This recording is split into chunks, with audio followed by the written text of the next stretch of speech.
Welcome back to our Epic Knowledge series. In this module, we cover how to set up a file in Epic, request a CPL, and issue a commitment. This is where you'll create files, you'll find a file, you'll view recent files, active files, you can archive files, and you can view canceled files. Files are automatically canceled if they're not issued within 180 days of the closing date. And you will receive a notice when you're trying to issue a commitment that there are too many files if you haven't issued policies. So it's a tool to help you keep track of what our records are showing. And of course, you can always call us and talk to us about that. So now we're going to create a file in Epic. The first question is, do you intend to use ATGF as an underwriter for this deal? If not, you can select no, and you can tell the system that there's another underwriter.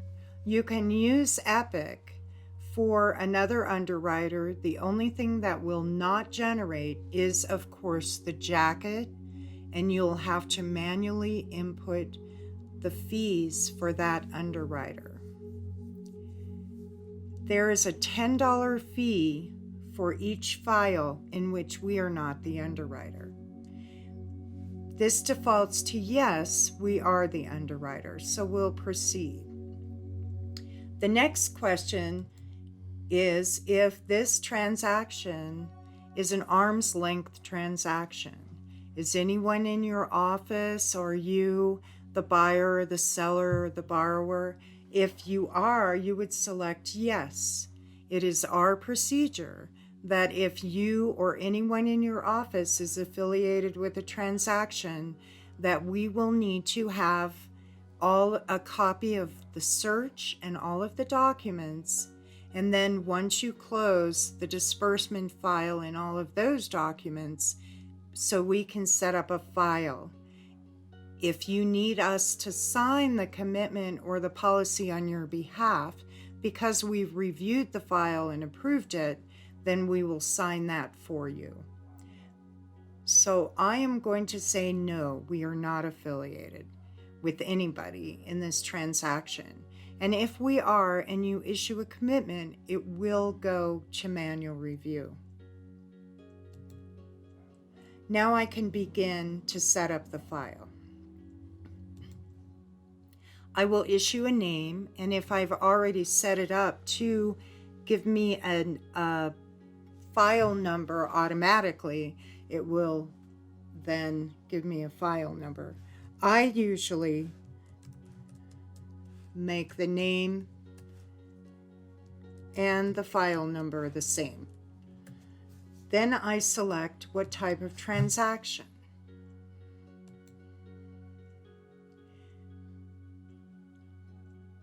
Disregard this. This is for interlinked commitments, and I will show that to you when we get there. Is this a foreclosure commitment? If it is, then you will check it. The closing date is the date that you expect to close this transaction. And the format is the month, the day, and the year. If this were a refinance, if I selected that, the disbursement date automatically defaults to 3 business days after that date. You can always edit this field. If you want to track the reconveyance, you can fill in the date here. So my purchase price, I will keep it simple. The nice thing about Epic is that if you put in the zip code, it will automatically fill in the city and the county. Now let's say it's a different city, you can manually fill that in. If you have to change the county, then you would X out and search but you can't change it unless you X out of it. So I'm going to change it back to Denver. In Colorado, we have zones, and the premium is calculated based on the zone for the county. So this is a very important field that you cannot edit by typing. You have to select. Then these are the options. These help Epic determine what the premium should be. So if it's a leasehold or timeshare, if it's 1 to 4 family, if it is not, it will give you a message that says, please select the specific use. And then you would select it. But we're going to keep it simple and make it 1 to 4 family. If it's a condo or a PUD, if you fill this in, this will not affect anything, but you can certainly fill this in if you want. Conservation easement, easement estate. If it is a builder deal, you will have to select one of these items. If the parcel is to be insured is one site as shown on a subdivision plat of 3 or more sites with common ownership. The parcel to be insured is contiguous to 2 other sites with the common ownership, or property is unencumbered. The parcel to be insured is one site as shown on a subdivision plat of 3 or more sites with common ownership. The parcel to be insured is contiguous to 2 other sites with the common ownership. Or the parcel to be insured is one site as shown on a subdivision plat and has been purchased and improvements have been made that increase the value of the property within the past 12 months. If this is a property that has a manufactured home or mobile home, and you check this box, this will go to manual review because you should include an exception or a requirement based on that information. Now we can create the file. I already have a file number called test1, so I have to change my file number.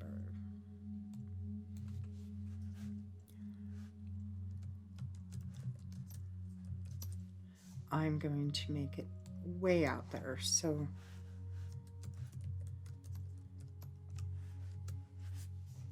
now let me try creating my file again. Saved successfully. Now this will bring us up to what we call the Gen Info page. You can include who is in the file, so anyone who pulls up the file will see that somebody's in the file. 2 people cannot edit the same file at the same time. This box allows you, if you're going to use Epic for your escrow, for the closing disclosure or the HUD, to select whether it will be a 2010 HUD or the closing disclosure. If you select this, it will tell you that it's going to be a HUD. And you say OK. Otherwise, it defaults to closing disclosure. Import-export does not work at this time. You can cancel this file. You can force manual review so that we review it. You can change any of this information. You can also add the settlement agent. If the agent is different than you are, you can add them. If you have a sales rep, you can add the sales rep. We don't have any sales reps added, so we can add one. Well, actually we do. So we can add the sales rep and we can use that for reporting.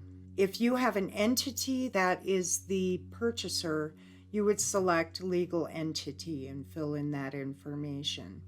If it is an individual, you will fill this in. Now this format is based on the closing disclosure. So we will put in the first name is Jane, middle name, and Doe. Now, if you were to fill this in Jane Doe here, it will not show up on the commitment. It won't work. So you have to take each individual line. If you have an address and you want to fill it in, you can fill it in. You can fill in all of this information. Let's say there's an attorney in fact or a power of attorney. If it's incorporated, you would select this, their name and their title. But this is a power of attorney situation. So these are your options. So I am saying that John Doe is signing on behalf of Jane Doe. And then I can continue to add borrowers. Each time I add a borrower or a buyer, it will add another line, and I can add as many buyers and borrowers as I want. If you have filed a special rate for an employee, you can select that. Then we're going to close this. Now for the seller, we're going to select a legal entity, and it's going to be ABC LLC, and then we're saying it's incorporated, and it's Mark Seller, and he's a member. And it'll continue to add signers as you go forward. If this is a Fannie Mae or REO transaction, we do have this set up that on those documents, the Fannie Mae number and the REO number will show up. Now, if it's a nonprofit, there is a filed rate. You would select that. So we close. We have to identify if the names match the vesting. The name should always match how they are vested in title. Then if we have a lender, we can always search by name, or we can look at our list and then just click on it, and it will put that information on all of the documents for the lender. If you need to add a lender, you would add the lender name. So let's say ABC Lending, and we can put the branch, or we can put the loan officer's name, so when we do a search, we can select that. We can always change this to its successors and or assigns as their interests may appear. And then not all states want MERS, so we can remove that. It'll say you want to override that. You will say select yes. You can put their license number, their name, whoever the contact is, email, if they have a processor, etc. Who you want to show, how you want the lender to show on the HUD or the CD, the CPL, and then to return the policy. So then I select OK. The lender shows up here. Then I put in the amount, great amount for these days, and I put in the file loan number, the date, the estimated date of closing, and the interest rate, and how that should be prorated. I can add another lender,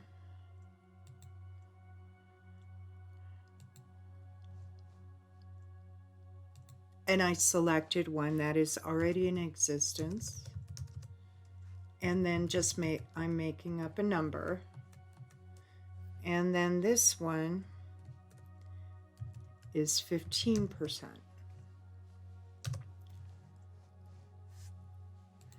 If we have a realtor, we can go ahead and add them right here, or we can select from our list. And their commission is at 3%. This will autofill our CD so that we don't have to type it in. We can do the same thing for the selling agent. We can do the same thing for the mortgage broker, and if there are attorneys involved. Now, all of these will show up on the CD and the HUD as payees. Then we go to the policy tab. The policy tab has Schedule A, commitment owner lender policy. These are the details.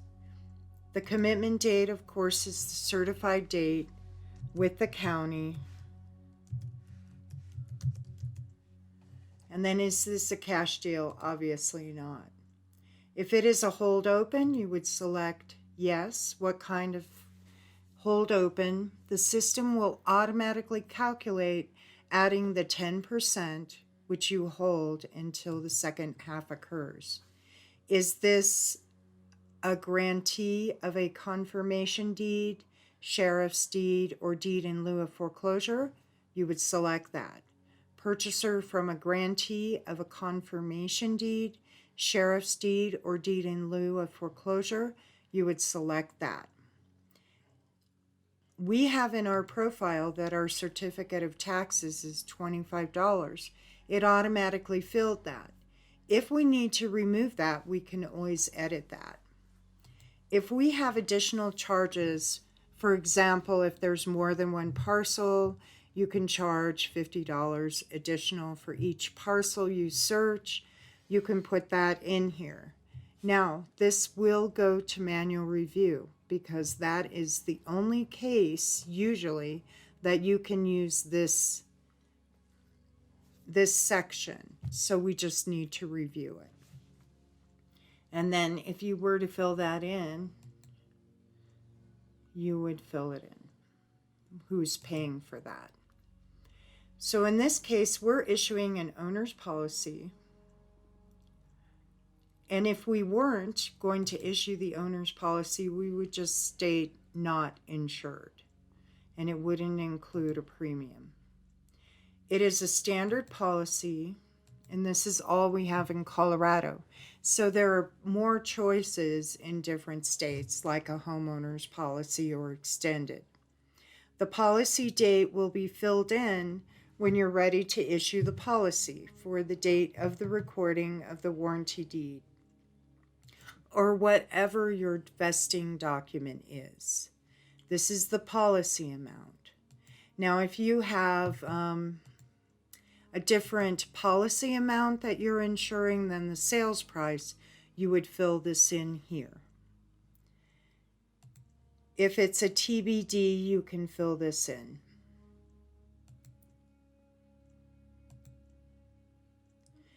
This is showing what type of document will be recorded for this policy.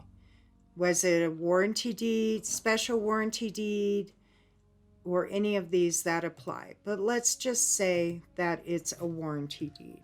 We can just fill this in. If this is a reissue rate, they have, based on your state, if it applies for a reissue rate, you would fill in the date here, and Epic will automatically calculate the reissue rate. In other states, you do need to fill in the amount, and it will be that option in that state. You'll be able to follow it, but again, you can always call us. This is the lender, and you're issuing a mortgagee policy. It is insured, but you can select not insured if you want it. These are the different types of policies in Colorado that we have. In other states, there will be the extended and any other options. This is the amount, and if it's a construction loan, there may be a discount based on your answers. If this is going to be included as permanent financing, are you providing mechanics lien coverage, etc. So if you have a construction loan, there may be a discount and additional requirements that you need to include. And is this a bundled rate? In Colorado, we have a bundled rate. So certain endorsements are included. Then we close. Well, there's that second mortgage that we had, and it's right here. So is this insured? It defaults to not insured because the second deed of trust is not insured. If it is insured, you can select this. And then you'll select the type of policy. You would also do your HUD or your CD in this area. So you would just select it.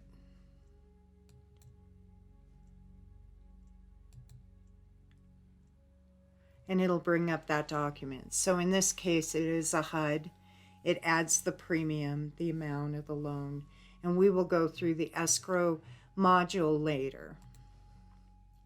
So then we can close. And of course, if it's TBD, you would select that. Now you will see to the right-hand side that Epic has been calculating the premium based on the information you provided. If you select Premium Calculator, it will show the split. So this would be the split for the agent, and this would be the split to ATGF. This includes the premium, the way that with the information that's in Epic, the way that it's calculating. This is the bundled rate, and this is the simultaneous rate. There's no endorsements set up at this time. If the transaction is over $3 million, there is a reinsurance amount that automatically calculates. If we issue a CPL, it will automatically put that amount in there. This will show the remittance to ATGF and the amount of the premium that you keep. So we follow this down. This is where you select all of your exceptions. And if you look at them, you'll see a lot of choices in here. And we can go through this in the later module.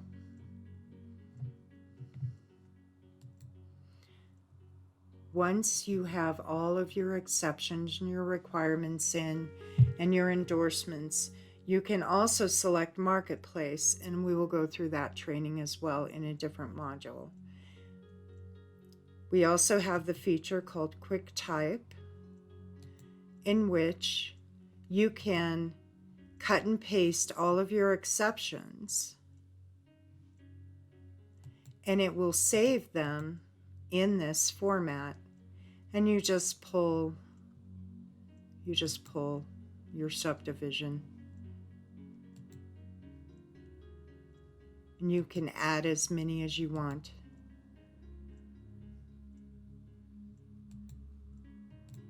And X out of it. When you go back in Quick Type, you will see all of your exceptions listed, and that will be for each one. This will be added to your commitment and to your policy automatically. You can also have it add them. When you go here, you can have it add them to the front of your commitment. Convert to regular exceptions. So if we convert those, it will all show in other.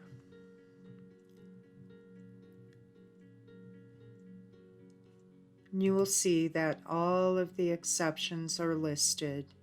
You can also, when you select an exception, you can tab over to the blank section, fill in the information, and let's say you want to edit this exception, you would go to the left-hand side of the period, and if you're in Chrome, it would be the right-hand side, and type in whatever you want to add. You need to tell the system if it goes on the commitment, the owner policy, the lender policy. And on the lender policy, do you want it on the first and the second policies or just the first? If it's an endorsement that you just want on the commitment, you would just select the commitment. You have to have exceptions and you have to have requirements for it to actually issue a commitment. The next important thing is access to and from land. If you select yes, you can move forward. If you're not quite sure or it's not and you have a requirement for an easement or something like that, it'll say, let me go back in there. It will say, please add an exception for lack of access. Lack of access is in general, and you would select this. This will go to manual review because we need to make sure that the exception is there. Just fill in the document where what you saw that had the lack of access. And as I said, with manufactured homes, there are specific requirements. If the manufactured home is not attached, you would need to include this exception because we will not insure anything to do with the manufactured home or mobile home. If it is attached, you will need to then create a custom entry, and just hit edit and type in what was recorded that justifies or shows that the home is permanently affixed. You can add any exception you want and manually type in whatever information to clarify that exception. The same applies to your requirements. You can do the quick type or you can type in individually. So in this case, we have a corporation. And so we go to entities and we determine what needs to be recorded or what do we need to review to know that that is correct. So you can go through here and then of course the statement of authority, or if it's been recorded you can select the one below. But these choices pretty much cover anything that you need to have your closers review and take care of it. So be sure to fill in or select all of the requirements you need. This is the legal description. You can type in the legal description here. You can attach a legal description by selecting Upload a Schedule, Browse. This will browse your system and you can attach a document.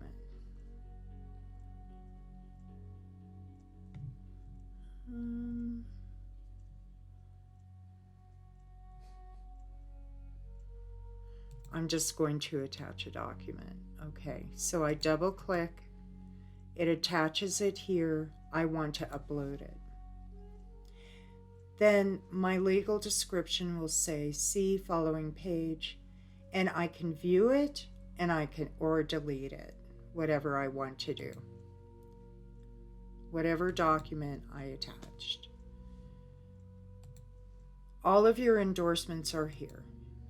If there's an endorsement that's missing that you need, then you would call us and we would review that for you. Determine if that endorsement is available.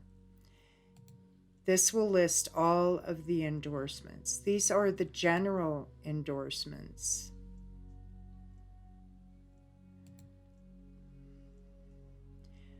There will be a separate module on some of these endorsements, like the deletion of some of the standard exceptions. In addition, the Alta General endorsements are here for you. Some of the endorsements require you to insert information. So when you're looking at the endorsement, you have to select what policy it's going to be on. And this states that's included as a separate document with the policy, or if it is an endorsement that can be checkmarked on the front of the policy, it will default to that. So this says include by reference, and it's only on the first mortgage. Maybe you need that on the second mortgage too, so you would select that. It does not show that the owner's policy is receiving that, so you would have to select that if the owner is receiving it, and then also who's receiving this. You do not need to fill in the premiums, because when we go back in here, if there is a premium, it will be included here. In this case, we have the bundled rate, so it is not included. But, for example, on creditors' rights, the premium is showing. Any endorsements that do not show up under common, you should look in other to find the endorsement you want. If you can't find the endorsement you want, or you're not sure what endorsement you need, you can again call us and we'll help you with that. Now we're ready to issue the commitment. One important thing I want to show you is the Save button. It is a good idea to save your file. If you want to make notes in the file, you can make notes in the file and just type on here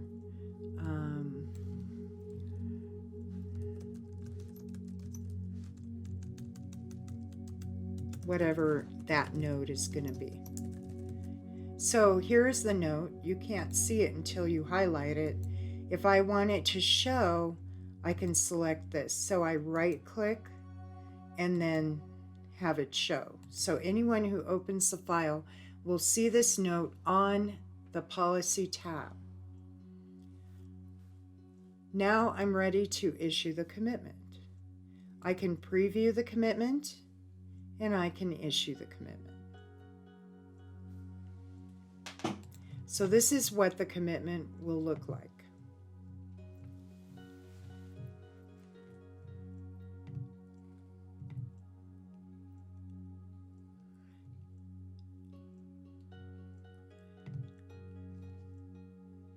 And this, when I issue the commitment, manual review required, it's telling me I say okay, and it'll show me up here why it went into manual review.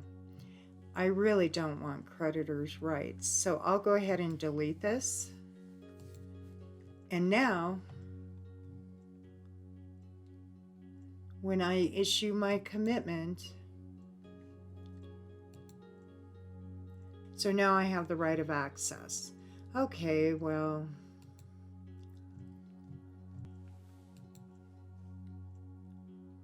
it says my file is no longer under manual review. Now I can issue the commitment.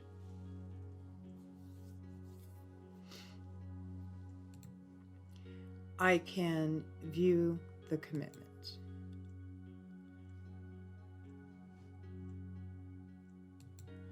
I usually print it PDF onto my desktop, and then I'll print it out if I'm mailing it or email it to the parties.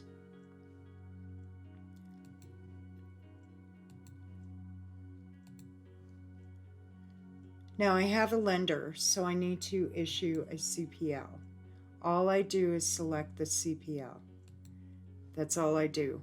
I create and I issue.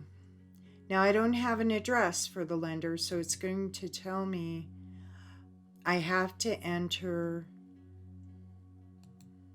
the address. So I'm just going to make up something.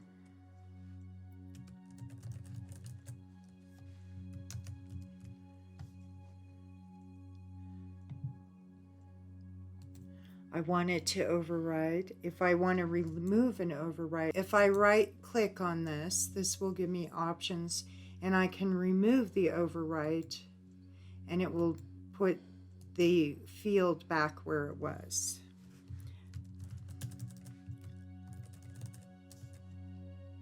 Okay, so yes, I want to overwrite. I can preview or just issue.